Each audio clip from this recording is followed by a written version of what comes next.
everyone, so good day po sa inyong lahat. Kamusta po kayo? At for today's video, I would like to say welcome po and welcome back sa ating channel. At sa mga bagong bisita po sa ating channel, welcome everyone. So my name is Miss Jess and kamusta po kayo? For today's video, pag-uusapan natin is parang part 2 ng collagen. So, ang collagen na tinutukoy natin is walang iba kundi si Janacol Plain Collagen. Original. Ano siya? Bali hydrolyzed to mga sis 400 mg capsule. Ayan yung itsura niya. And nabibili po ito sa Mercury Drug Stores and sa ibang leading drug stores din mga sis. So this cost 600 plus. Okay, so kung nung first video ko na mention ko ibang price, nag-double check ako kasi parang medyo duda ako dun sa video na sinend ko or na-post ko na dun sa price. So ito is 30 capsules, 600 plus lang siya mga sis. Okay, so pag-usapan natin ngayon is yung ibang mga benefits at yung mga na-experience ko na magagandang benefits nitong collagen na to. So, before anything else, important po na makausap niyo muna yung mga doctors nyo, healthcare provider nyo. Kasi ako, meron akong doctor na nagbigay at nagsuggest itong Janacol Collagen na to. And ito kasi is, ang pinaka-purpose talaga ng pag-inom ko ng collagen is for my gut.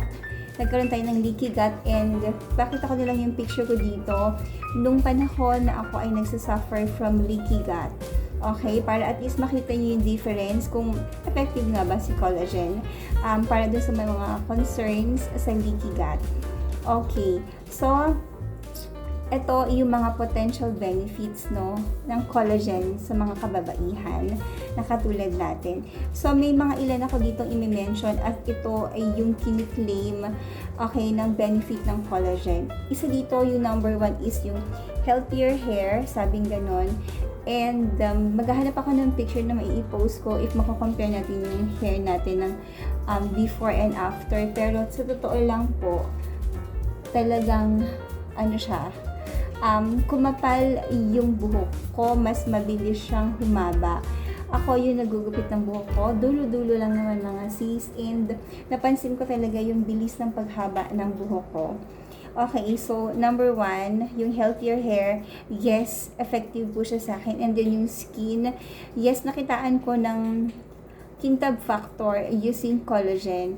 So, yung sa skin, nagkaroon siya ng parang brightening. Kasi ako, 1 capsule, pakita ko pala yung capsule sa inyo, which hindi ko nagawa nung nakaraang video natin. So, ganito po siya. Ganito yung itsura ng capsule ni collagen. So, hydrolyzed na siya mga sis. Ang ginagawa ko mga sis, kapag morning, first thing in the morning, iniinom ko to, tinatanggal ko talaga siya and tinutunaw ko talaga siya sa bagong init na tubig. Kasi hindi mo siya basta matutunaw kung ordinary water lang or yung parang hindi talaga siya yung as in kumukulong tubig mga sis. Ang suggested na dito, okay, basahin ko na lang sabi ganun dito, take 3 capsules daily at bedtime or in the morning, a half hour before breakfast. So, dapat daw umiinom tayo ng 1.5 liters of water daily because we are taking collagen. So, sa akin, 3 capsules daw daily. Yung iba, sabay-sabay yun, 3 capsules first thing in the morning, pero hindi ko siya kaya. Isa pa, medyo mahal to at gusto ko talagang mag-maintain na gumamit ng Janacol. I mean, hindi po biro yung price nito kapag bumili ka ng malaki nito, nasa 2,000 plus na siya, which is 90 capsules na mga sis. Okay, so ang ginagawa ko is tulad ng sinabi ko, 1 cups lang ako, open ko and then mix ko sa hot water. And then, preserving bones, which nafe-feel ko ngayon kasi nung nagkaroon ako ng leaky gut, doon ko napansin na yung mga buto ko is maingay, katulad na na-mention ko sa first video ko. And ngayon, napapansin ko na mas wala nang tunog-tunog ako naririnig. Though minsan pag nagbebend ako yung tuhod ko, talaga kapag nagbend ako ng sabihin natin ilang minuto, talagang napansin ko talaga na makirot na rin siya mga sis. Okay, so increasing muscle mass, may muscle ba? But of course, kasabay ng pagtitake ko ng collagen, tamang yung food intake, talagang inayos ko yun. Fruits, vegetables, tapos lean meat ako, ganon. So, lahat ng healthy foods yung kinakain ko to really repair my gut, no? Kasi yun talaga yung pinaka-concern ko. And, sabing ganun dito, to seal the gut. Kasi ang collagen, sinasabi ng mga doctors na ito yung pinaka-glue. Kaya nga, halimbawang yung gut mo before, kapag yung gut mo walang problema, so sealed siya, no? Ngayon, pag nagka-problem ka sa gut, nagkakaroon siya ng parang awang or butas-butas. And yun yung purpose ng collagen is to seal. Kasi siya yung according sa doctor ha, siya yung nagsisilbing glue ng ating gut lining, ano. And ayun po, I can see na talagang very true yung sinasabing ganun because as ipopost ko yung picture ko dito, mako-compare nyo rin siguro yung katawan ko. And etong collagen, nag-start ako mag-take nito, I think, 1 year plus. Kasi nag-start ako mag-take nito month of September last year. Okay, so month of September ako last year, nag-take ng collagen. Nag-start ako mag-take ng collagen kasabay ng BioPro, which is yung pinaka-probiotic ko. So, nung nagkaroon ako ng leaky gut, inayos ko lahat from food intake to supplements na tinitake ko and how to manage stress. Ang isa na pansin ko sa kanya is naging, paano mo masasabing healthier ka? Kasi marami nang dumaan na parang mga sakit-sakit, ganon, viral, ganyan. Pero, salamat sa Lord kasi I can really say na hindi ka basta-basta mahahawaan ng mga viral sakit-sakit na ganyan. Oo, kasi it really promotes yung parang mas maganda yung mas healthy yung katawan natin taking collagen. Sabi ganun dito, is it good to take collagen every day? So, sa research, sinasabi na taking 2.5 to 15 grams daily of hydrolyzed, kasi mga sis, this is hydrolyzed collagen. Okay? Safe daw yun mga sis. A smaller dose benefits joints, which is yun yung tinutukoy natin, and then yung ating skin.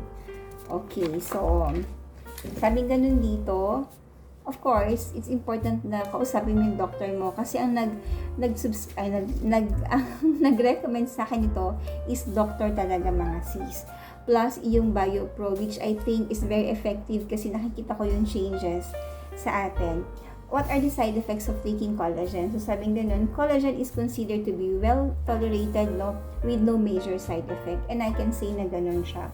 Minor side effects include feeling of heaviness in your stomach.